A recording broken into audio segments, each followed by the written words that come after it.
Shalom, shalom. I'm coming to you from East Africa, Tanzania to be specific. And today I have good news for you. Be not afraid, be not worried. For Yahusha, Yesu, who some call Jesus, has overcome the world. In this world you will have trouble, but don't be afraid because he already overcame it. He already got victory for you. So today I'm going to testify of something that happened back in 2018, okay? And so my dad had passed away and he left his life insurance to us. Now, you know, the laws in America are very evil and very twisted and they don't align with the Torah. Me knowing this, coming into the truth, coming into who I am, and understanding the spiritual warfare that was against me, I was able to pinpoint the wickedness within the world, stand against it by Yahusha's blood, and then get free. I'm going to tell you about that. It's a crazy story. It's an amazing testimony. So back in 2018, my dad passed away in 2017. He left his life insurance for me and my brother. It was about $90,000, okay? But he did not have a will. And so in America, when you don't have a will, technically by their evil laws, it belongs to the state. It belongs to probate, okay?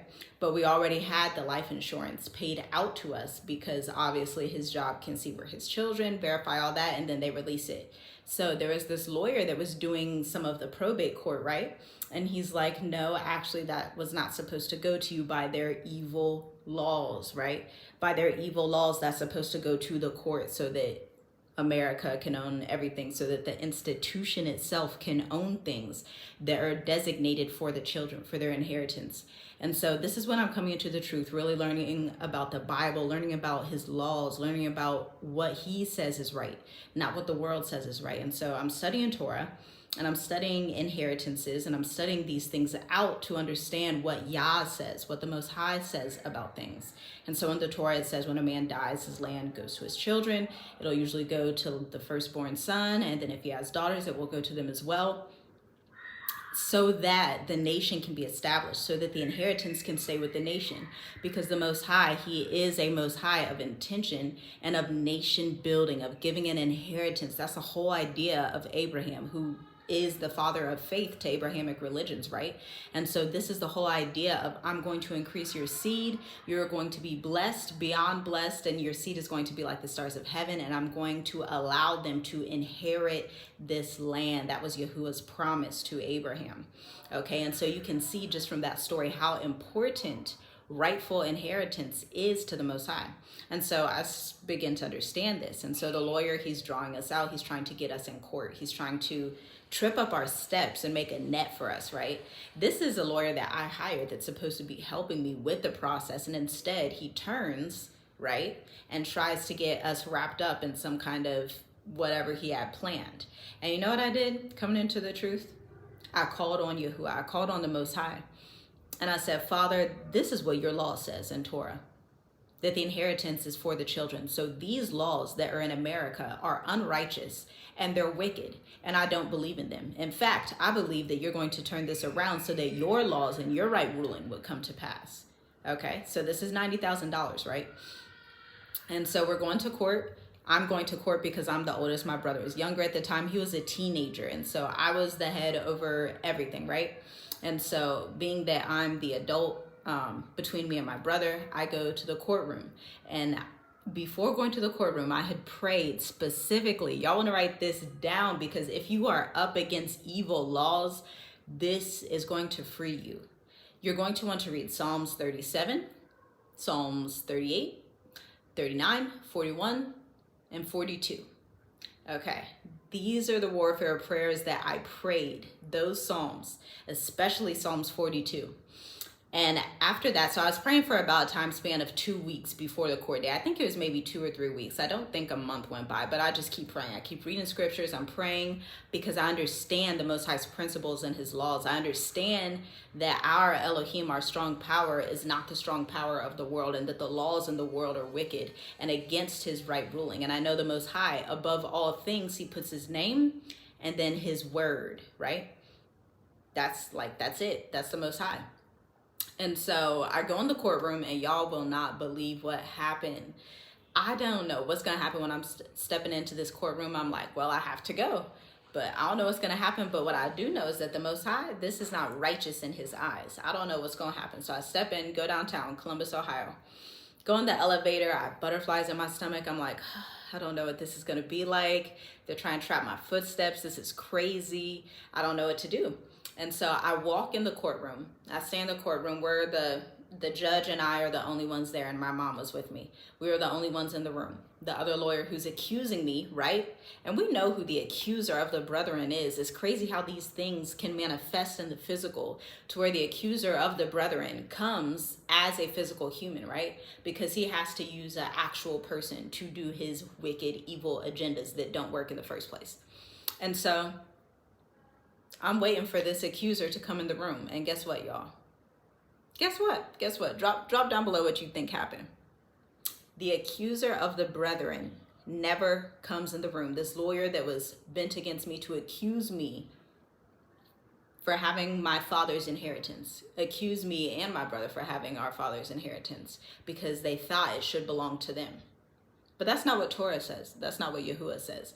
And so he never shows up, this accuser, right? He doesn't show up. So we're sitting there. I think the court date, the time was like 10 a.m. We wait 30 minutes. He doesn't show up. And guess what the judge says? Y'all, the blood of Yahusha. It's crazy that this can manifest like this. He says the case is thrown out.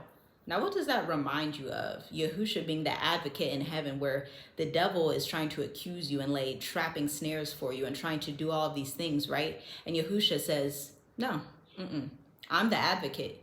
And Yah, the Most High, says the case is thrown out. Yahusha covered it. Everything was covered. The case is thrown out, which obviously means if the case is thrown out, the charges aren't legit. He drops it. Now, in the state of Ohio, if a lawyer in probate tries to do this process to bring, like, I guess somebody who inherits wealth from their family, but tries to come against them in the probate court, if they don't show up, they lose their license. Like, rewind. He lost his license trying to stand against the righteousness of the Most High, trying to stand against the elect, the chosen. He lost his license. And it was a battle that I didn't even have to fight. How I fought it was reading scriptures, and the Most High did the rest. The blood of Yahusha did the rest. He said, I paid it all. They're not gonna trap you. They may be trying to trap you. The monitoring spirits, they may be watching you. They may be trying to plan, and they come in all colors, all shades. It doesn't matter, okay? It doesn't matter, black, white, Mexican, Indian, Chinese, whoever it is. It doesn't matter, because you can tell the spirit by the spirit. And so the accuser of the brethren right now, if you're listening to this, I understand that he's trying to trap your steps. And you may not have been through this situation before. This may be new to you. And so let me give you some encouragement. When you are standing on the Most High's will, when you're standing on his power, when you're standing on his laws, and you get the understanding and wisdom of what his will is in a situation, you are unbeatable, unstoppable, unpenetratable. Nothing can touch you. Nothing can harm you, because you're in his will. No matter how many lies of the adversary, every time he lies, he's trapping his own footsteps. According to Psalms, I forget which exact chapter it is, but you can just Google this saying, right? Okay, and so according to Psalms, your enemy is going to fall in the trap that he's laid for you, and he's going to get tangled up himself. Imagine somebody watching you, trying to lie on you, right? And they're trying to trap your footsteps. They're digging a hole for you in the dirt. They got their nice shovel all ready to dig a hole for you. They think they're going to lay a trap on you. They think they're going to catch you in a snare. And the Most High's like, oh no, I put my hedge of protection around this one, but I'm going to laugh at you and watch you fall in the trap that you dug for them, because they didn't know that when they were coming against you, they were coming against the Most High, right? That's a fact. When they were coming against you, they were coming against the Most High, because the Most High wants to use you. He wants to do something with you, because he knows you're going to bring him the glory. And that is how he has his people, his prophets, his people coming through in the earth, declaring his praise, because he knows his people are going to testify of him. So the whole goal of the adversary, obviously, is to get you to fear, get you to not worship, but the contrary, you're going to worship. You're going to quote your Psalms. You're going to know who you are, because these three things are so important for your salvation and for the encouragement of the brethren. So I hope that encourages you. Definitely check out Psalms 37 through 42. reread John, you know, your advocate, he's up on the throne. They may try to string you out in the courts, in the evil courts, the wicked courts, with laws that don't agree with the Most High's heavenly laws. Oh, but we're in the court of heaven. We're about 10 realms above what they're trying to do. And so be blessed. Shalom, Shabbat shalom. I hope this encouraged you. It definitely encourages me to even think about how the Most High can do that like that with his power. Your whole goal right now is to stay silent. The battle isn't yours. Don't get in any arguments. Don't try to do anything contrary to the Most High. Stay in his laws. Keep silent and worship, right? Go to the throne of heaven. They want to bring you to the manly throne, but you go 10 realms up and go to the throne of heaven. And boldness through faith, according to Hebrews 11. Shalom.